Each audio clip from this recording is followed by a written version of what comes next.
Hey, good afternoon, everybody. My name is Mitt Goblish. I'm one of the brokers and traders at Comstock Investments in Royal, Iowa.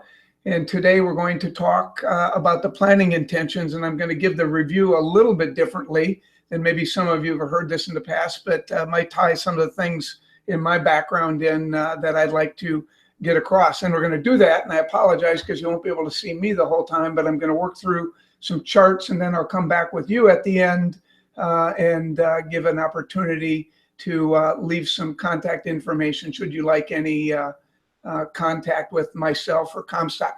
And today we're going to talk about the planting USDA planning intentions. It's this afternoon. It's 3:31 in the afternoon, and we got that report at 11. So why don't I go over here, and I'm just going to walk through some charts. I may periodically come back in and make some comments. I may not, but we'll wait to the end, and then you can see how we'll summarize this thing up. So let's get started with that.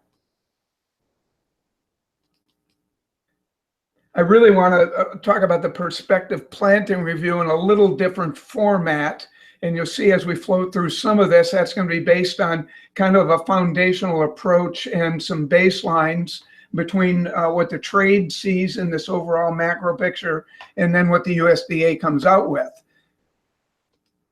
So what I'd like to do is I'd like to talk about kind of the foundational approach, which I see on this planning intention, and set that foundation, because I think that's very important sometimes in terms of where we go and where we might be taking this whole thing. So on the screen, you're going to see three blocks. One is the trade parameters, and what we're talking about there, basically we're talking about the trade, the overall trade, the bundled trade information that comes into the flow. And specifically for this report, we're talking about the quarterly stocks, the planted acres, and ultimately the end of the balance sheet. And I'll walk through that a little bit with you.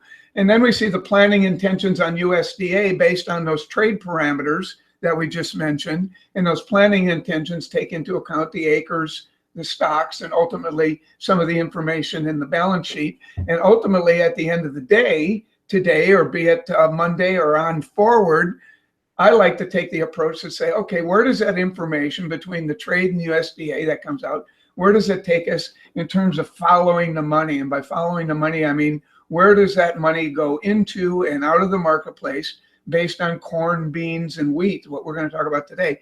Where does that money go in and out of the marketplace to determine where and how the price asset values of these commodities are either increasing or decreasing? So that's the approach we're going to take. What I would like to do is talk just a short time, and you can read this and you can see it later on the website if you'd like. But I think it's very important to set the preliminary framework for this USDA report we got today at 11 o'clock.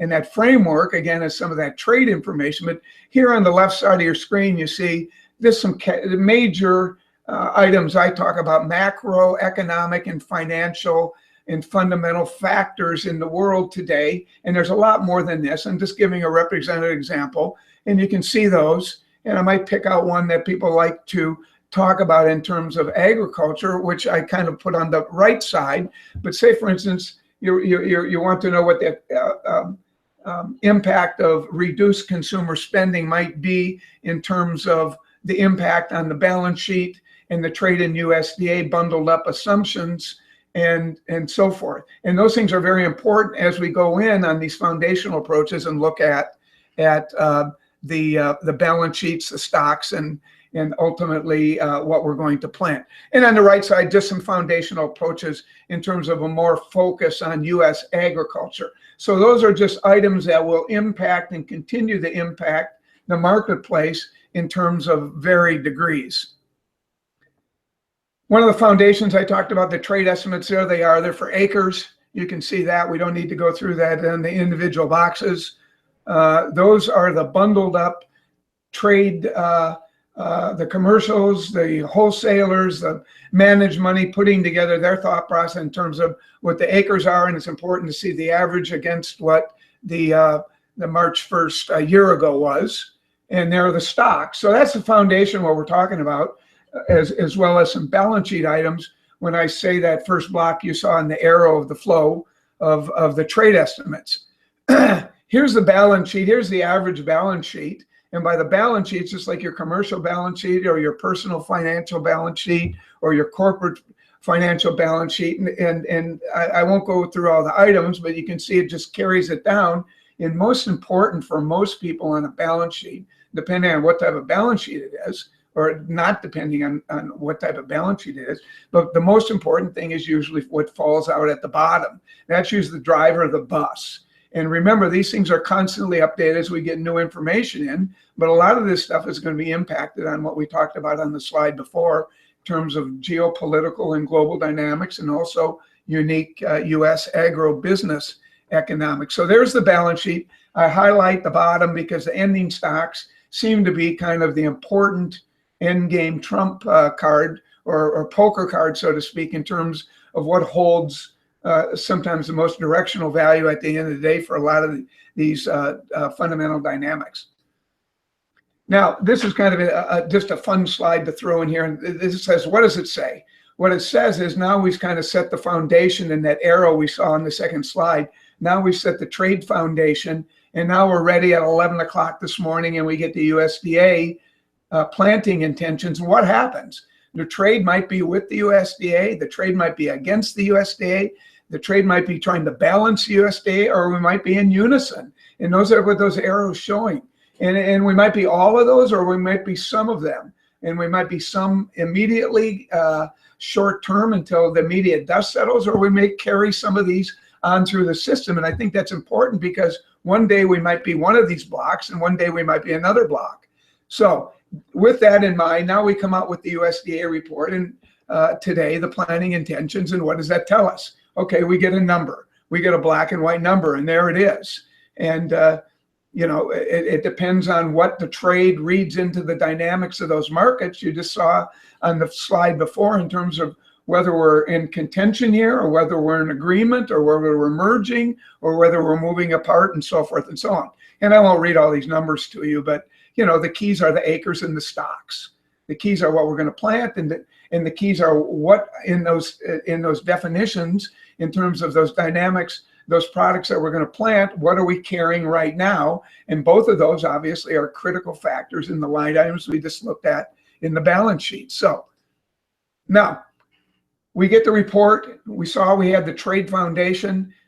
We see what the report can do. We can be in conjunction. We can be in agreement. We can be in conflict, the trade versus USDA. And ultimately, we might be all of those and above. So we look at the numbers and we say, okay, what are really the planning intentions?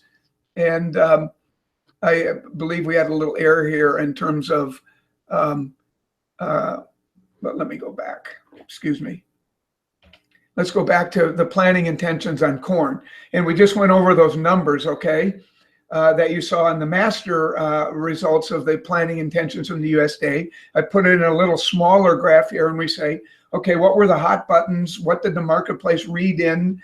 What the hot buttons were today on corn? Well, they read in that the acres were 1 million less, and the stocks, albeit they were 10% up than a year ago, they were certainly manageable in terms of what the trade set against the average. So what happened in the corn marketplace today? We got a nice buy-in in terms of the technicals and probably some fundamental flavor that into that too. Now, keep in mind that's only a snapshot of what happened today, but it gives you some dynamics of what's available to push and pull in the marketplace. If we look at beans, we see again the hot buttons, the flavors that we're going to potentially get some excitement and build some premium or discount in the market today were the acres, and again the stocks. And we look at what they were in beans, and we saw acres were a little higher. Stocks, albeit were quite a bit higher than a year ago, but also higher than the sense of the average that we saw coming in from the trade to push this thing forward. And we saw an opposite reaction in beans.